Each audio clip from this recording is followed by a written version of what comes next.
Hi friends, நம்ம இன்னைக்கு ஒரு சைட் பை சைடு ரெஃப்ரிஜரேட்டரோட ரிவ்யூ தான் பார்க்க போகிறோம். இது பார்த்தீங்கன்னா ஹையரோட ட்ரிபிள் டோர் ரெஃப்ரிஜரேட்டர். இவங்க தான் இந்தியாவில் ஃபஸ்ட் ட்ரிபிள் டோர் லான்ச் பண்ணியிருக்காங்கன்னு நான் நினைக்கிறேன். பொதுவாகவே சைட் பை சைடு ரெஃப்ரிஜரேட்டர் பார்த்திங்கன்னா 40% ஃப்ரீஜரும் 60% வந்து நம்மளுக்கு ரெஃப்ரிஜரேட்டரும் இருக்கும்.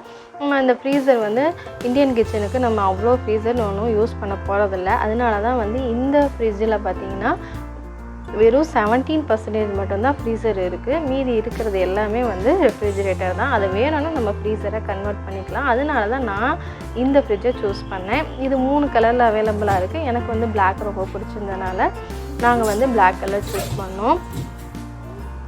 ஸோ இதோட கெப்பாசிட்டி பார்த்திங்கன்னா 628 லிட்டரு. இதில் பார்த்திங்கன்னா நம்ம 21% வந்து கன்வெர்ட்டபிள். இது மீதி இருக்கிற 17% வந்து நம்மளுக்கு ஃப்ரீசர், மீதி இருக்கிற 62% வந்து நம்மளுக்கு ரெஃப்ரிஜரேட்டர். இப்போ இந்த 21% இதை மட்டும்தான் நம்ம கன்வெர்ட் பண்ண முடியும். மீதி இருக்கிறத எதையுமே நம்ம கன்வெர்ட் பண்ண முடியாது. இப்போ இதுதான் பார்த்திங்கன்னா நம்மளுக்கு லெஃப்ட் சைடில் வரும் மேஜிக் கன்வெர்ட்டபிள் ஸ்பேஸு.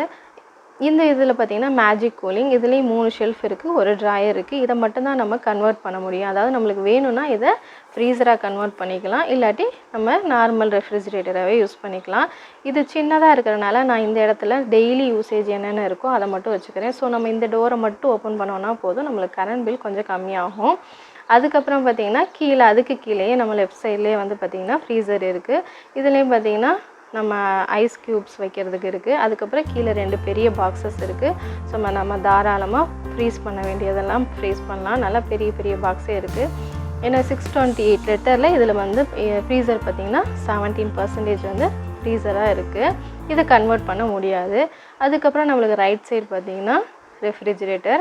இதுவும் ஃபுல்லாக வந்து நம்ம கன்வெர்ட் பண்ண முடியாது. இதுலேயும் நிறைய பெரிய பெரிய ஷெல்ஃப்ஸ் இருக்குது. அதுக்கப்புறம் இந்த பாக்ஸ் பார்த்திங்கன்னா ஃப்ளெக்ஸி பாக்ஸ்ன்னு சொல்லிட்டு இதை நம்ம எங்கே வேணாலும் கழட்டி ஃபிக்ஸ் பண்ணிக்கலாம். நம்ம 3 ஷெல்ஃப்லேயும் இதில் டைரி ப்ராடக்ட்ஸ் வச்சுக்கலாம். அதுக்கப்புறம் இது ப்ளஸ் பாக்ஸ் வந்து நம்ம ஃப்ரூட்ஸ் அண்ட் வெஜிடபிள்ஸ் போடுறதுக்காக இந்த பாக்ஸஸ் இருக்குது.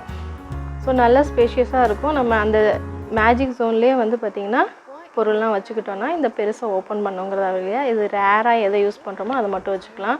அதுக்கப்புறம் இந்த டிஜிட்டல் போர்டு வந்து வெளியே இருக்குது. இது வந்து நம்ம சைல்ட் லாக் பண்ணி வச்சிட்டோன்னா இந்த மாதிரி 3 செகண்ட்ஸ் ஹோல்ட் பண்ணோன்னா நம்ம சைல்ட் லாக் ஆயிரும். ஸோ குழந்தைங்க தெரியாமல் டச் பண்ணிட்டா கூட இது வந்து ஆன் ஆகாது.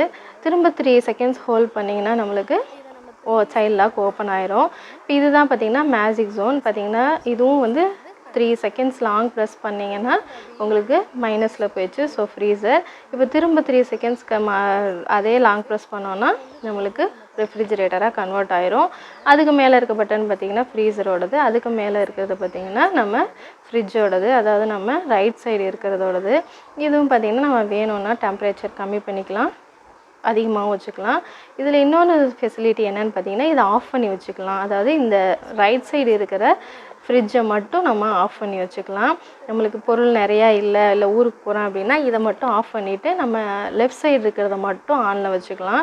ஸோ அந்த மாதிரி ஒரு ஃபெசிலிட்டியும் இந்த ஃப்ரிட்ஜில் இருக்குது. அதே மாதிரி ஆட்டோ செட் கொடுத்தோம்னா அது ஆட்டோமேட்டிக்காக அதில் என்ன மேனுவலாக செட் பண்ணி வச்சுருக்காங்களோ அந்த செட்டிங்ஸை அது எடுத்துக்கும். அதுக்கப்புறம் பவர் கூலிங் இருக்குது. அதுக்கப்புறம் டர்போ ஏசிங்னால் நம்மளுக்கு இமீடியட்டாக நம்மளுக்கு ஐஸ் க்யூப்ஸ் வேணும் அப்படின்னா டர்போ ஏசிங் ப்ரெஸ் பண்ணிக்கலாம்.